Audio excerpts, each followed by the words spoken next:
God. Would you like for me to sing it for you?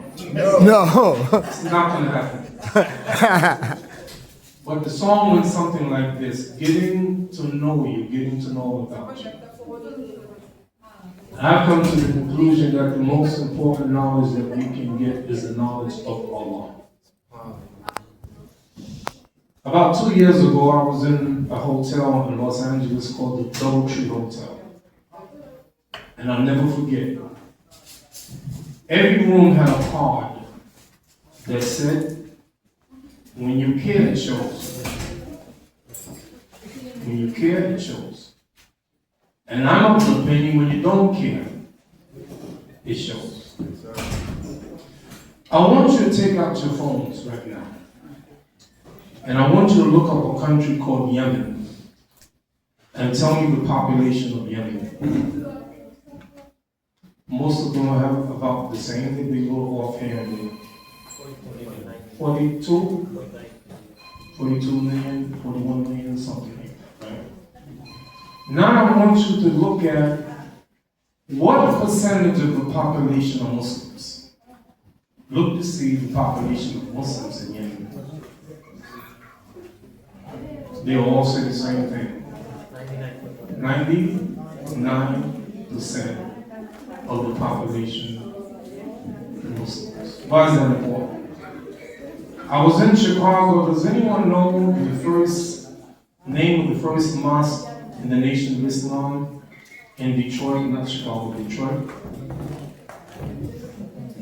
Muhammad. I was in that masjid. And when I was in that masjid, they mentioned a masjid about 5 miles from there, Masjid Mu'adh Jabal. Why is that important?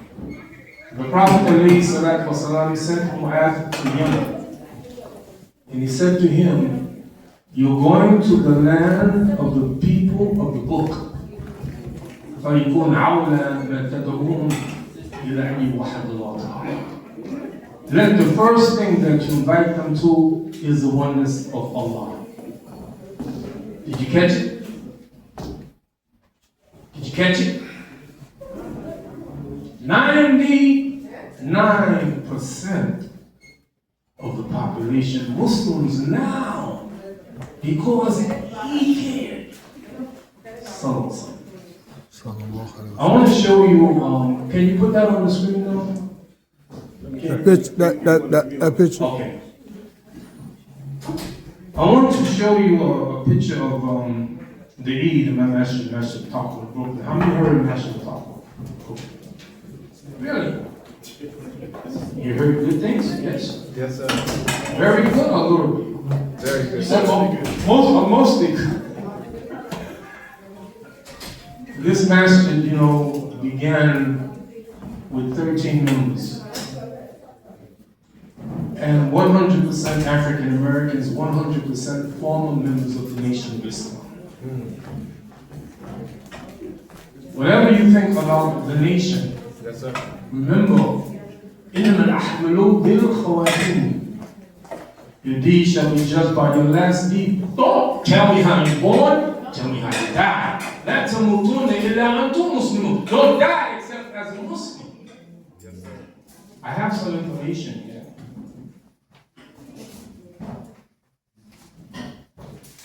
that I'd like to share with you. We are warned, لا تكونوا كالذين نسوا الله فأنساهم أنفسهم. Do not be like those who forgot Allah, therefore Allah caused them to forget themselves. For your information, Allah mentioned Quran, He sent down the Torah. فيها هدى ونور, in this guidance and light. And gave him who Isa, Al-Injil, fihi hudan wa nur, in his guidance and light. Listen to these facts. 2014, 3,700 churches in the United States closed. 2019, 4,500 churches closed in the United States. 40 million Americans have stopped going to church. According to the National Church Council of Churches, it is estimated that by the year 2050, 100,000 Christians will stop going to church. Are you concerned about that? Are you? You will follow those who came before you, shibboleth be shibboleth, but Quran be Quran, step by step and inch by inch, so that if they crawl within the hole of a lizard, you follow right behind them. Be careful when you catch shows. This is a picture of a masjid. This is not, I know what you're saying, that's AI. That's not, Imam, it's not AI, okay? I know what you're thinking. No, it's not AI. This is the masjid, my masjid, Masjid Papa. Day of the Eid. There are about 1,500 people on the inside. These are the people on the outside that couldn't fit in.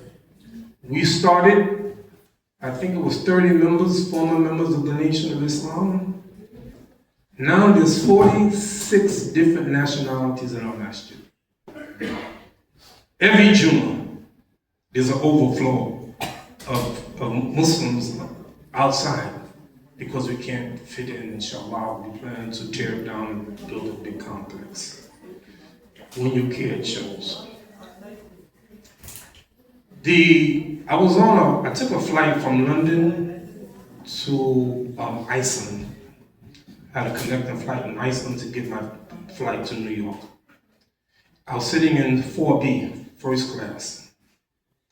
And when the plane took off, the man sitting next to me in 4A, an elderly white man, looked to be about 80 years old. He said, "Excuse me, I have to go to the bathroom."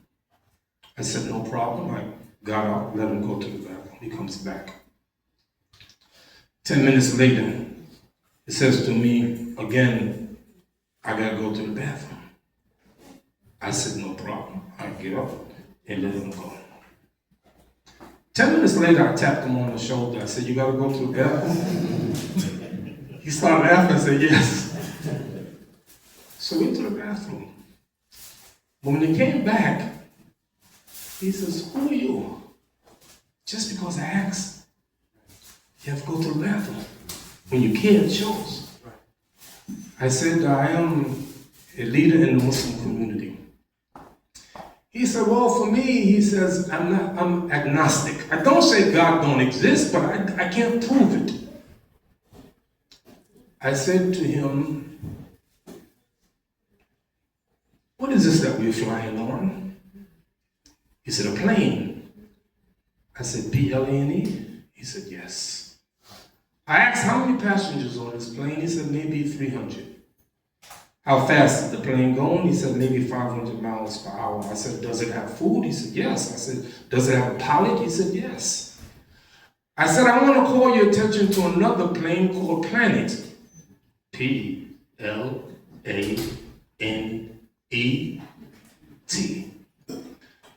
How many passengers on this plane?" I asked him.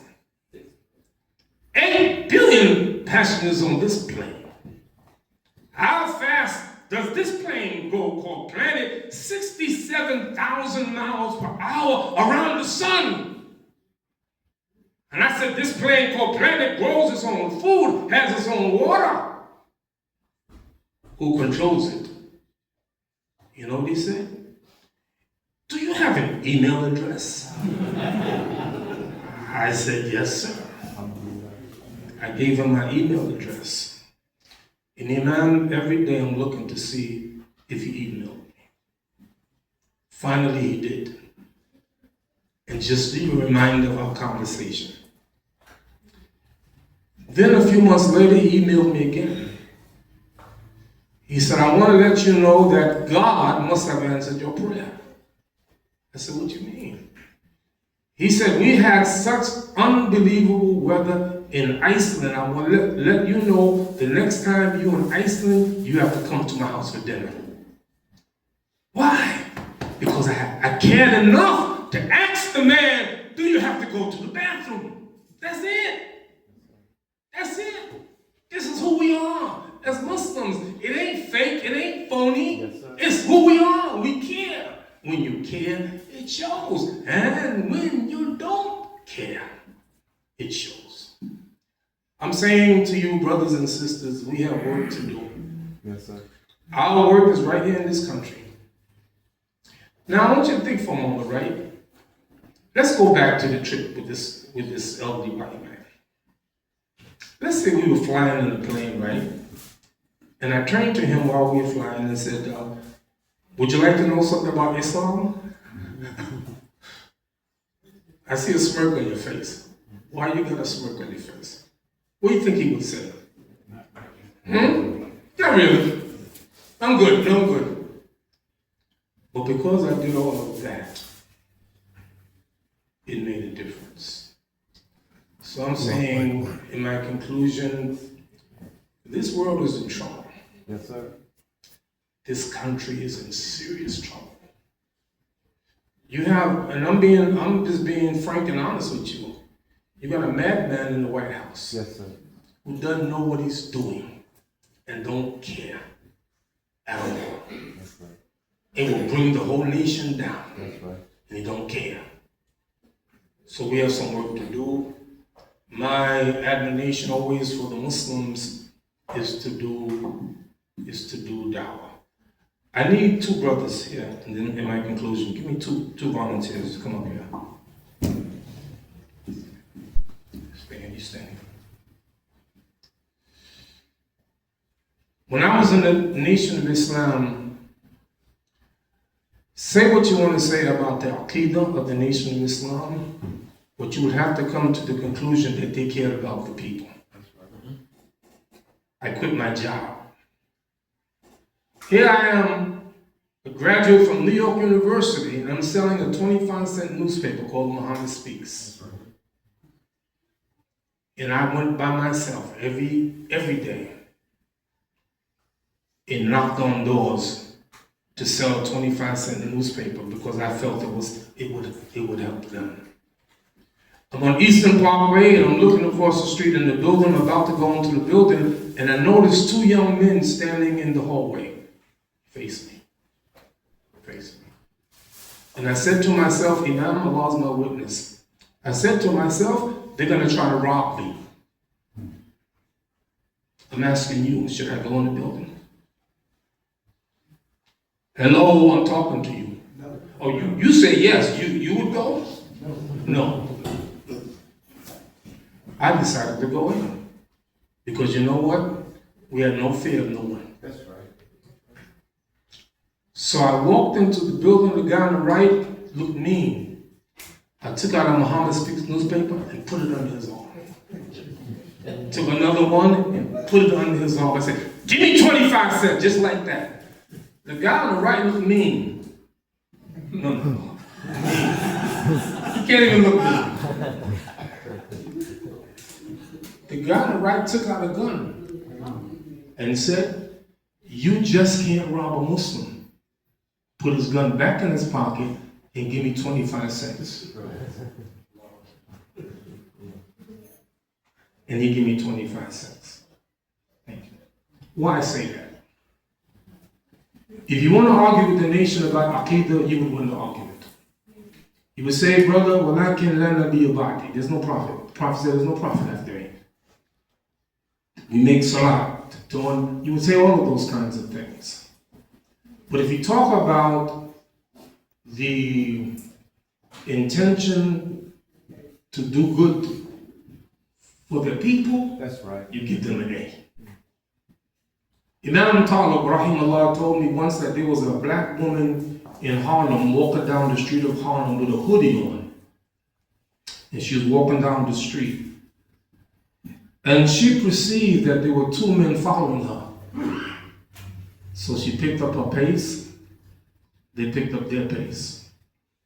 She started to jog, they started to jog, she started to run, and they started to run after her, and they were just about to grab her when her hoodie fell off her head, revealing Kimah.